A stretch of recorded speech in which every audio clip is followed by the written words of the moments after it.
Herzlich willkommen zurück zu einem neuen Minigame Tuesday.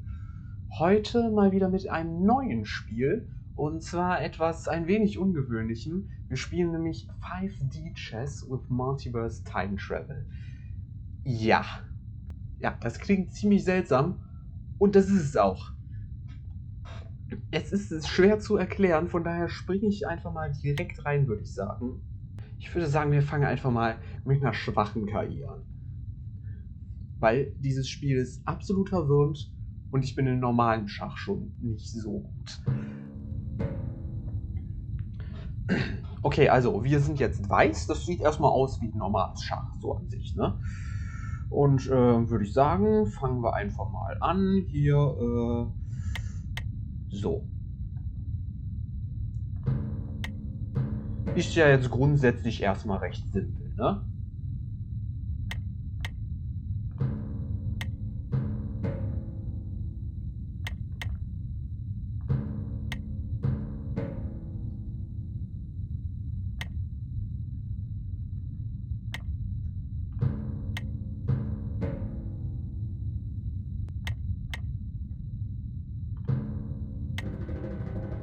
Und jetzt wird's verrückt. Weil hier kommt nämlich die Besonderheit von diesem Spiel ins Spiel. Man kann Zeit reisen. Also dieser Läufer hier von Schwarz ist jetzt darüber getravelt. Das ist vollkommener Brainfuck. Und ich zeige euch jetzt mal, wie das funktioniert. Wenn wir diesen Springer hier zum Beispiel nehmen, können wir ganz normal uns auf diesem Brett bewegen, wie man das halt mit einem Springer so tut, ne? Aber wir können auch, statt 2 und 1 zu gehen, können wir 2 und dann einen aber in die Richtung auf das andere Brett gehen. Man kann sich halt nicht nur auf dem Brett bewegen, sondern auch in der Zeit und in andere Zeitlinien springen. Das heißt, ich könnte jetzt zum Beispiel meinen Springer von hier nehmen und da rüber bringen. Das ginge dann theoretisch.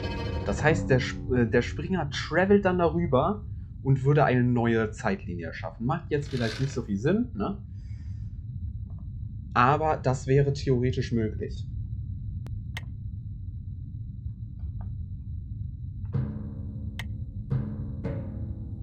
Das war klar, dass er da den Turm bekommt. Das hätte ich nicht verhindern können.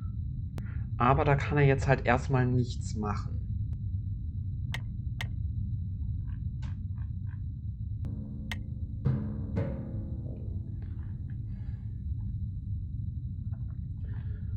Und jetzt kommt der Teil, wo es wirklich interessant wird.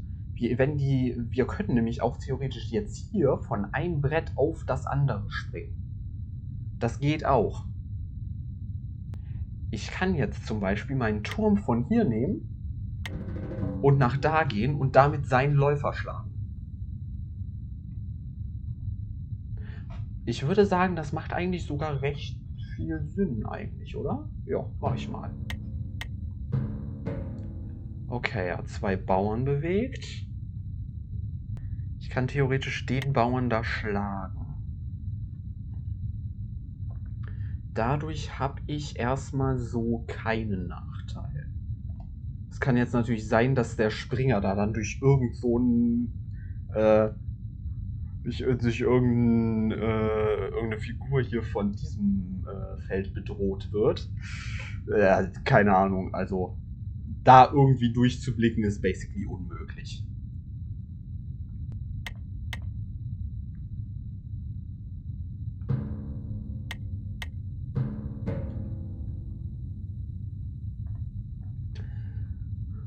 Und es ist jetzt halt auch so, dass ich nur auf einem Brett gewinnen muss. Aber ich muss natürlich beide Könige von mir schützen. Wenn ein König besiegt wird, dann habe ich verloren. So, hier wäre jetzt natürlich das Offensichtliche, den Bauern zu schlagen. Klar, und dann kann mich der Turm schlagen, aber das ist dann eigentlich so grundsätzlich trotzdem noch. Okay. Mhm.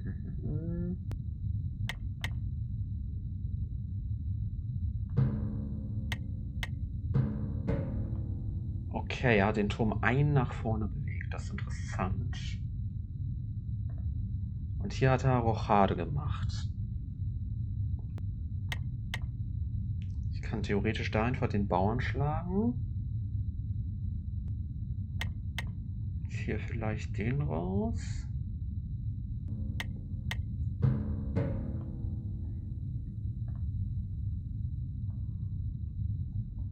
Okay. Den Sinn verstehe ich dahinter jetzt nicht so ganz. Den kann ich doch easy schlagen. Der ist ja auch nicht gedeckt oder so. Das ist ein ziemlich dämlicher Move. Und da kann ich den schlagen. Das habe ich mir gedacht, dass er das jetzt machen würde. Da muss ich dann jetzt natürlich weg mit meinem Springer. Den kann ich dann nicht stehen lassen.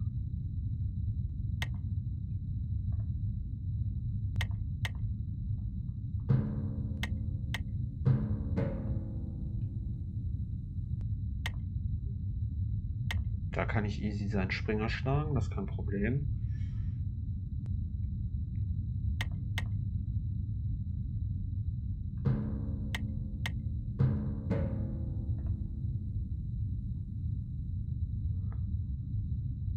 Ja, okay, das war jetzt richtig dumm. Er hat einfach seine Dame geopfert.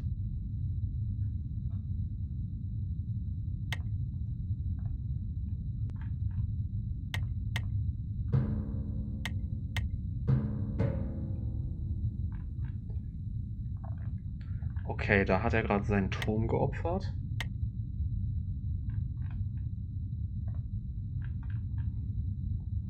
Also ich merke schon, die schwache KI ist wirklich nicht so smart. Da habe sogar ich eine Chance. Ich kann eigentlich easy den Bauern schlagen, der ist ungeschützt.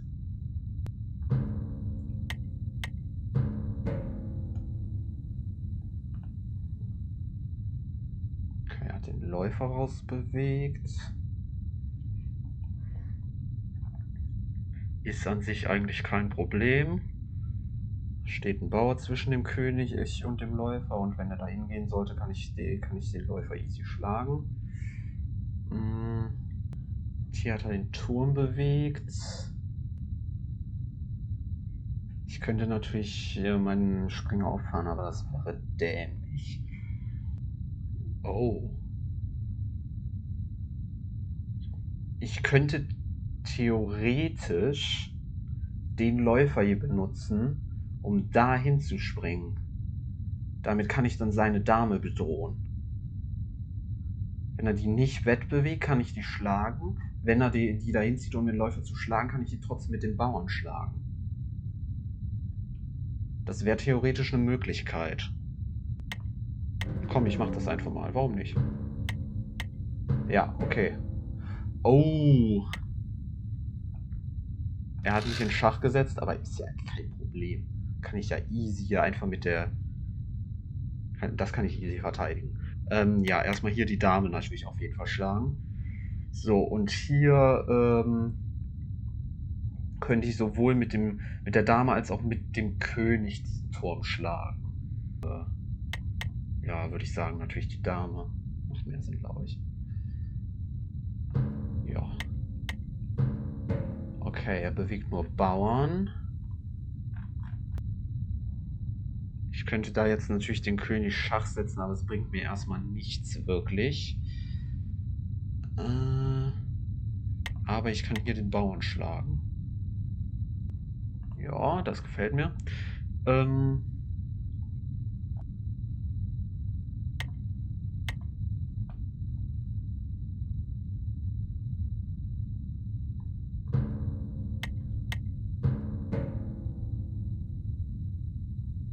Okay, er hat den Springer zurückbewegt.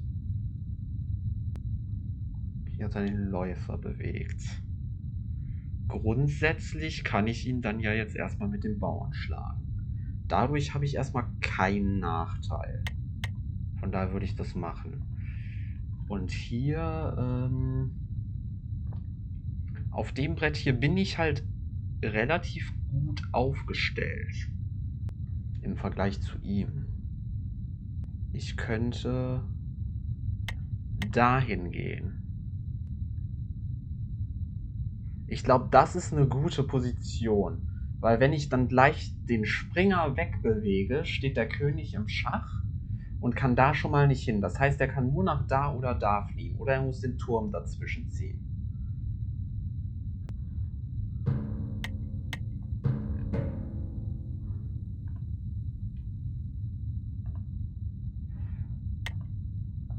So, hier steht jetzt natürlich der König im Schach. Aber das ist auch so grundsätzlich erstmal kein Problem. Weil da kann ich relativ easy eine Figur zwischensetzen. Die Frage ist, womit mache ich das am besten? Ich kann auch einfach den König auf Seite bewegen. Klar, macht viel mehr Sinn. So. Einfach den König auf Seite bewegen. Das ist viel einfacher.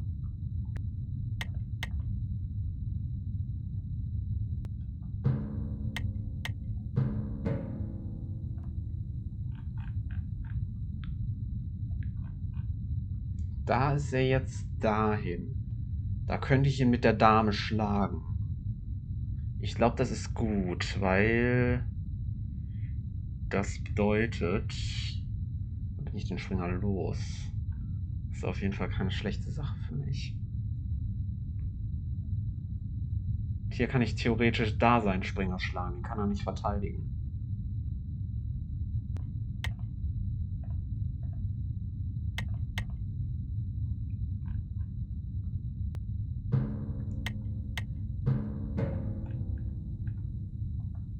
Ja, jetzt hat er hier seinen Turm nach vorne gezogen. Das ist natürlich ein ziemlich dämlicher Fehler. Und hier auch. Das sind jetzt nicht unbedingt Moves, die ich verstehe. Da hat er gerade auf beiden Brettern seinen Turm geopfert. So, hier kann ich jetzt easy den Läufer mit der Dame schlagen. Hier kann ich theoretisch nach oben, kann den König Schach setzen.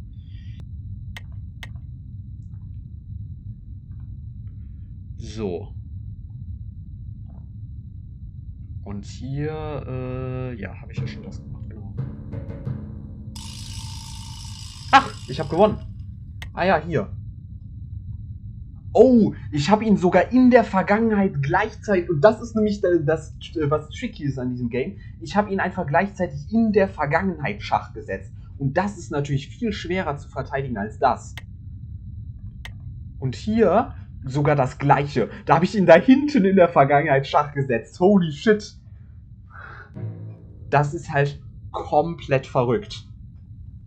Na gut, ich würde sagen, machen wir noch ein zweites Spiel und ich gehe noch eine Stufe hoch in der KI. Weil die KI war wirklich nicht die smarteste.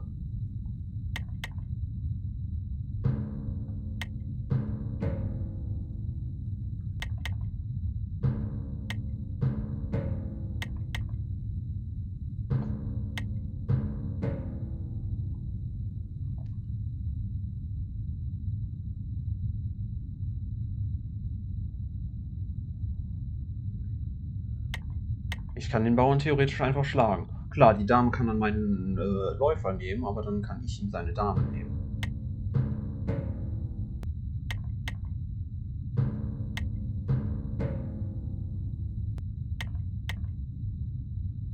Mache ich da einfach mal auch gerade.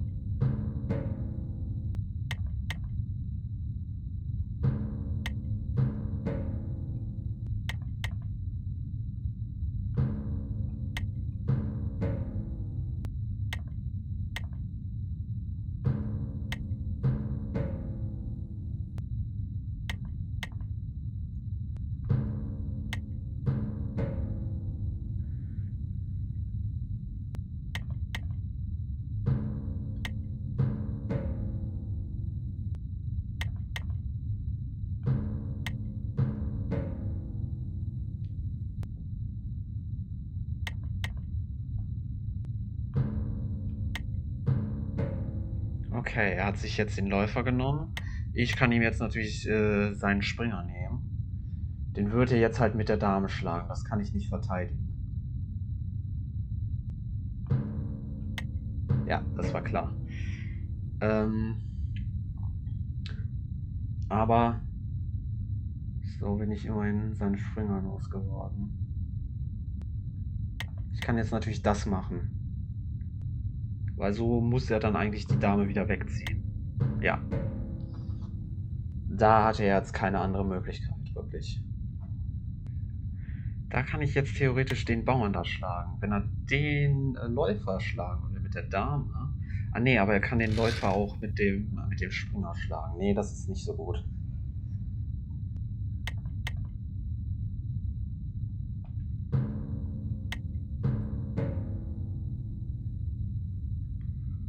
Okay.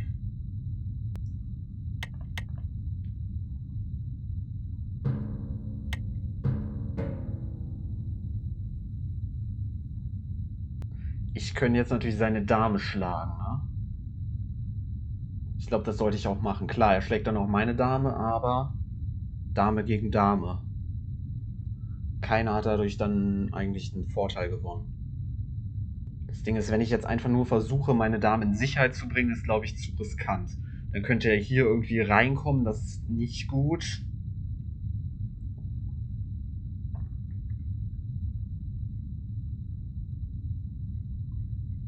Klar, hier ist erstmal gedeckt, da könnte er nichts machen, aber ich glaube, das ist ein guter Tausch eigentlich.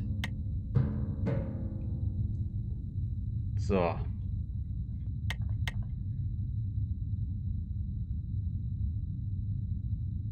Ich muss dazwischen. Ich muss entweder meinen Läufer wegbewegen, damit er nicht von dem Läufer geschlagen wird. Oder ich muss mit dem Bauern dazwischen gehen. Wenn ich mit dem Bauern dazwischen gehe, hätte ich halt die Option, dass er dann vielleicht mit seinem Läufer meinen Bauern schlägt. Dann könnte ich den Läufer halt mit meinem Läufer schlagen. Und dann würde er den wahrscheinlich mit dem Springer schlagen. Oder halt andersrum. Also er schlägt den Bauern mit dem Springer, dann kommt mein Läufer, dann kommt sein Läufer. Das wäre halt eigentlich ein akzeptabler Tausch. Oder ich bewege einfach meinen Läufer weg, aber dann... Komm, wir machen es mal riskant. Ich setze meinen Läufer nach vorne. Er schlägt ihn mit seinem Läufer. Dann kommt meiner und er schlägt ihn mit dem Springer. Ja, davon bin ich ausgegangen. Gut, dann... Er könnte jetzt mit dem Springer theoretisch den oder den Bauern schlagen. Der wäre dumm, weil der wird durch den gedeckt. Ich könnte jetzt mit meinem Turm den covern. Ich glaube, das mache ich auch.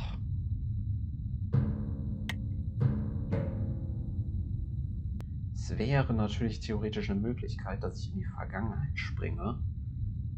Aber ich bin mir nicht sicher, ob mir das wirklich einen Vorteil gibt. Ich könnte jetzt halt zum Beispiel in die Vergangenheit springen, um da diesen Bauern zu schlagen. Aber das ist jetzt nicht wirklich großartig gewinnbringend für mich, ne? Ich könnte hier den theoretisch nach vorne setzen, dann kann ich den Bauern hier tauschen. Der schlägt den Bauern, der schlägt den Bauern. Komm, why not? Machen wir das mal.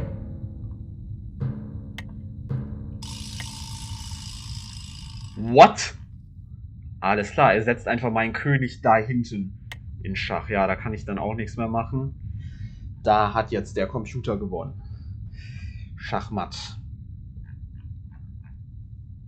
Und das ist halt so die Situation bei diesem Spiel. Das passiert viel häufiger, als dass du einfach auf normalem Weg gewinnst, dass du stattdessen einfach aus Versehen irgendwie jemanden in der Vergangenheit einfach Schach setzt. Naja, also das Spiel ist auf jeden Fall ziemlich crazy, muss man mal sagen. Ja, mal gucken, ob wir das auch noch mal irgendwann beim Minigame Tuesday spielen. Ansonsten sehen wir uns erstmal nächste Woche wieder mit irgendeinem anderen Spiel. Also wenn ihr es nicht verpassen wollt, abonniert diesen Kanal. Bis dann.